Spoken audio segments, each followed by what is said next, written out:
சென்னை அசோக் நகர் மத்தியாஸ் கிறிஸ்தவ ஆலயத்தில் சிறப்பு பிரார்த்தனையுடன் நடைபெற்ற பொங்கல் பண்டிகை விழா அனைவரின் கவனத்தையும் ஈர்த்துள்ளது.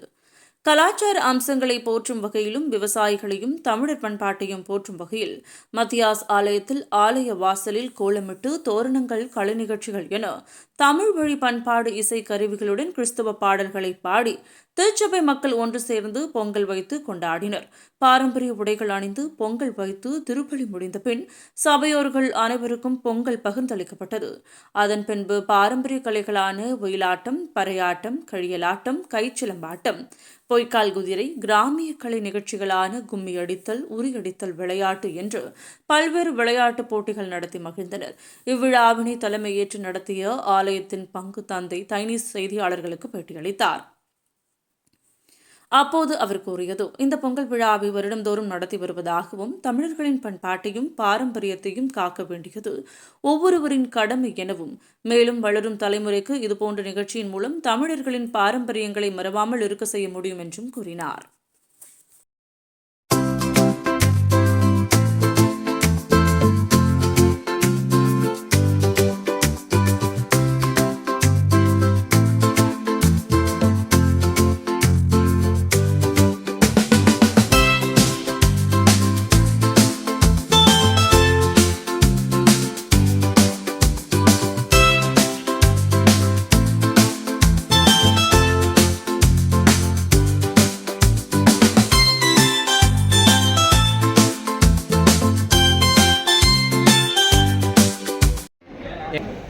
பொங்கல் சாப்பிட்டு எல்லாம் கோயிலே படுத்து மண்டபத்துக்கு அது அன்புக்குரிய வரை உங்களை முதலில் கும்பி அடிக்கிறோம். எங்களது அசோக் நகர் மத்தியாஸ் ஆலயத்திலே தமிழர் திருநாளாம் பொங்கல் பெருவிழாவை வெகு விமரிசையாக கொண்டாடி வருகின்றோம். எமது பங்கிலே 2000 குடும்பங்கள் இருக்கின்றன.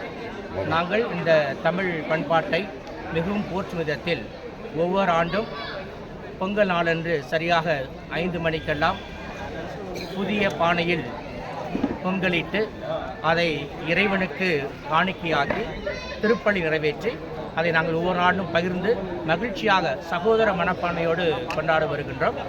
இந்நாளிலே தமிழர் திருநாளாம் பொங்கல் நாளிலே தமிழ் நிலம், தமிழர் பண்பாடு, தமிழ் மொழி, கலாச்சாரம் ஆகியவற்றை போற்றும் விதத்திலே எங்களது திருச்சபையை சேர்ந்தவர்கள் இங்கு புதிய புத்தாடை உடுத்தி அந்த தமிழ் மரபின்படி வேட்டி சேலை உடுத்தி சின்ன பிள்ளைங்க கூட பார்க்கலாம், ஒரு அழகாக அவர்கள் வந்து இந்த பங்கு கொண்டார்கள். மற்றும் தமிழ் சார்ந்த பல்வேறு கலைகள் இங்கே போற்றப்பட்டு பார்க்கலாம். சிலம்பாட்டம், பறையாட்டம், ஒயிலாட்டம், கழியலாட்டம் மற்றும் சகா கலைக்குழுவினரும் வந்து எங்களை மகிழ்ச்சிப்படுத்தினார்கள். இவ்வாறு ஒவ்வொரு ஆண்டும் இந்த இடத்திலே நமது தாய்மொழியை போற்றும் விதத்திலே நாங்கள் இந்த விழாவை மிக விமரிசையாக தமிழர் என்ற உணர்வோடு கொண்டாடுகின்றோம். தமிழ் மொழி மிகவும் பழமையானது, அது என்றும் போற்றி பாதுகாக்கப்பட வேண்டியது. அடுத்த தலைமுறைக்கு நாம் எடுத்து செல்ல வேண்டும். இதில் பல்வேறு நீதி நூல்கள் இருக்கின்றன, சமயம் சார்ந்து நூல்களும் இருக்கின்றன, அறிவியல் நூல்களும் இருக்கின்றன. ஒவ்வொரு நாளும் தமிழானது ஒரு அறிவியல் மொழியாக பரிணாமித்து வருகிறது. ஆகவே இந்த மொழியை, பண்பாட்டை என்றும் கொண்டாடுவோம். மதங்களை கடந்து, சாதிகளை கடந்து தமிழர் என்ற இனவோடு என்றும் இணைவோம். தமிழ் வாழ்க, தமிழ் வெல்க.